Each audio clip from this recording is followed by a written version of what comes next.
Hello everyone, welcome back. నేను ఇది ఒక చాలా ఇంట్రెస్టింగ్ బుక్ గురించి మీ అందరితో డిస్కస్ చేయబోతున్నాను. అదే give and take by Adam grant. ఒక టీంలో వర్క్ చేస్తున్నాం అనుకోండి. ఒక టీమ్మేట్ ఫేవర్ అడిగితే మీకు వచ్చే ఫస్ట్ థాట్ ఏంటి? నాకేం వస్తుంది అని ఆలోచిస్తారా? నేనేమైనా చేస్తే నాకేం ఇస్తారు అని అనుకుంటారా? లేదా హెల్పేగా చేసేద్దాం, వాళ్ళు ఏం ఇవ్వకపోయినా పర్లేదు అని ఆలోచిస్తారా? పైన చెప్పినట్టు పర్సనల్గా కానీ ప్రొఫెషనల్గా కానీ మీరు టేకర్, మ్యాచర్ అండ్ గివర్గా ఉంటారు. ఇంట్లో మనం గివర్స్ అవ్వచ్చు, కానీ వర్క్లో మ్యాచర్ అవుతాం.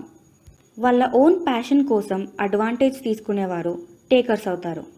ఈ మూడిట్లో ఏ స్టైల్ వల్ల లాంగ్ టర్మ్ సక్సెస్ ఉంటుంది అని ఆథర్ ఆడమ్ గ్రాంట్ తెలుసుకోవాలని అనుకున్నారు. దీనికోసం సైంటిఫిక్ రీసెర్చ్ హెల్ప్ తీసుకున్నారు. గివర్స్, మ్యాచర్స్ అండ్ టేకర్స్ పర్ఫార్మెన్స్ని ఎనలైజ్ చేశారు. 160 ఇంజనీర్స్ కాలిఫోర్నియాలో అండ్ 600 మెడికల్ స్టూడెంట్స్ బెల్జియంలో అండ్ తన ఓన్ స్టడీతో సేల్స్ పీపుల్ మీద నార్త్ క్యారోలినాలో ఎవరికి హైయెస్ట్ పర్ఫార్మెన్స్ ఉంది అని స్టడీ చేశారు. ఈ 3 స్టడీస్లోనే కాకుండా ఇలా చాలా స్టడీస్ని ఎనలైజ్ చేసి ఒక పర్టికులర్ గ్రూప్ ఆఫ్ పీపుల్ ఎప్పుడూ టాప్ ఉండడం చూశారు. వాళ్ళే గివర్స్. ఈ మెడికల్ స్టూడెంట్స్ ఎవరైతే ఎక్కువ ఇచ్చారో 11% హయ్యర్ గ్రేడ్స్ వచ్చాయి. సేల్స్ పీపుల్లో గివర్స్ ఎవరైతే ఉన్నారో 50% ఎక్కువ సేల్స్ రెవెన్యూని కంపెనీకి ఇచ్చారు. ఇప్పుడు గివర్స్ టాప్లో ఉంటే మరి బాటంలో ఉందెవరు? గివర్సే. మరి సక్సెస్ఫుల్ గివర్స్కి అన్సక్సెస్ఫుల్ గివర్స్కి డిఫరెన్స్ ఏంటి? దీంతో ఏం తెలుస్తుందంటే, టైం ఇచ్చే ముందు సక్సెస్ఫుల్ గివర్స్ 3 ఇంపార్టెంట్ క్వశ్చన్స్ అడుగుతారు. ఫస్ట్, వై, ఎందుకు. సెకండ్, వెన్, ఎప్పుడు. థర్డ్, ఫర్ హూమ్, ఎవరికి. ఒక స్టడీ ప్రకారం గివర్స్ 2 వీక్స్ వరకు ఏమిచ్చారో ఎందుకో రాశారు. అయితే ఇలా ఇవ్వడం ఇంపార్టెంట్ అనిపించి ఇచ్చారు, లేదా వాళ్ళంటే కేర్తో ఇచ్చారు. కొన్నిసార్లు ఇవ్వడం అవసరం అనిపించి ఇచ్చారు, కొన్నిసార్లు వాళ్ళ బాధ్యత అనిపించి ఇచ్చారు. ప్రతిరోజు వాళ్ళ ఎనర్జీ లెవెల్స్ గురించి చెప్పారు. కేర్తో ఇచ్చినప్పుడు హై ఎనర్జీ ఉందని అండ్ డ్యూటీతో ఇచ్చినప్పుడు లో ఎనర్జీ ఫీల్ అయ్యారని చెప్పారు. అందుకే ఎప్పుడు టైం ఇచ్చే ముందు వై అని అడగాలి. సెకండ్ క్వశ్చన్, వెన్, ఎప్పుడు. బుక్లో 17 ఇంజనీర్స్ స్టోరీ చెప్పారు. ఈ 17 ఇంజనీర్స్కి లేజర్ ప్రింటర్ తక్కువ టైంలో తయారు చేయమని చెప్పారు. ఇంజనీర్స్ దానికి వాళ్ళ 9 to 5 వర్కింగ్ అవర్స్లో ఏ వర్క్ చేయలేకపోతున్నారా అని అన్నారు. ఎందుకంటే ఆ టైంలో వేరే వాళ్ళకి హెల్ప్ చేయడానికి టైం ఇస్తున్నామని చెప్పారు.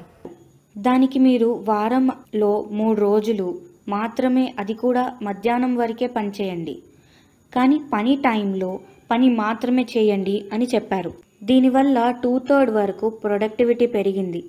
టైంకి లేజర్ ప్రింటర్ డెలివర్ కూడా చేశారు. ఇంపార్టెంట్ పనులని మానకుండా వేరే వాళ్ళకి హెల్ప్ చేస్తే మన ప్రొడక్టివిటీ పెరుగుతుంది అండ్ సక్సెస్ బాటమ్ లైన్లో కాకుండా టాప్లో ఉంటాం. అందుకే ఎప్పుడు ఇవ్వాలో తెలుసుకోవాలి. పీటర్ అనే అతను ఆస్ట్రేలియన్ ఫైనాన్షియల్ అడ్వైజర్. ఈయనకి రిచ్ అని ఒక బిజినెస్ పార్ట్నర్ ఉండేవారు. ఈయన మొదట్లో ఒక గివర్గా కనిపించేవారు. తర్వాత అతని రంగులని బయట పెట్టారు. పని ఏం చేయకుండానే శాలరీని ఎక్కువగా తీసుకునేవారు. పని మొత్తం పీటరే చేసేవారు. పీటర్ ఇలాగే వదిలేస్తే ఏం చేయలేకపోతే కంపెనీని మూసివేయాల్సి వచ్చేది. అందుకనే రిచ్కి కొత్త ప్రాజెక్ట్లో ఛాన్స్ ఇచ్చి ప్రతి 90 డేస్కి రిపోర్ట్ చూపించమన్నారు. ఇలా రిచ్ రిపోర్ట్ చూపించలేకపోయారు. అందుకనే ఆయనని బోర్డులో నుంచి తీసేశారు. ఎప్పుడు ఏమివ్వాలో తెలిస్తే సరిపోదు, ఎవరికివ్వాలో కూడా తెలియాలి. ఒక టేకర్కి ఉండే 3 సైన్స్ ఏంటంటే, ఫస్ట్ వన్, ఎక్కువ ఐ అండ్ మీ యూస్ చేస్తారు, అస్ అండ్ వి యూస్ చేయాల్సిన ప్లేస్లో. Second, social media profile photos కానీ వాళ్ళ ప్రొఫైల్ కానీ చాలా బాగుంటాయి. ఒకవేళ సోషల్ మీడియాలో బెటర్గా ఉండి బయట అలా లేకపోతే వాళ్ళు టేకర్ అయి ఉండొచ్చు. థర్డ్, వాళ్ళు పవర్ఫుల్ వాళ్ళతో చాలా బాగా ఉండి వాళ్ళకి అవసరం లేని వాళ్ళని వెనక్కి తిరిగి కూడా చూడరు. వాళ్ళ బిహేవియర్ మనుషుల్ని బట్టి వాళ్ళ అవసరాలను బట్టి చాలా షేడ్స్ చూపిస్తారు. అందుకే ఒక ఛాన్స్ ఇచ్చి చూడాలి. ఒకవేళ వాళ్ళు టేకర్ అయితే నో చెప్పే కరేజ్ ఉండాలి. సో ఎవరికైనా హెల్ప్ కోసం టైం ఇవ్వాలి అంటే వై, వెన్ అండ్ హూమ్ అని చూసుకోవాలి. ఇలా హార్ట్ఫుల్గా ఇస్తారని కోరుకుంటూ like, share, subscribe to our channel and thank you.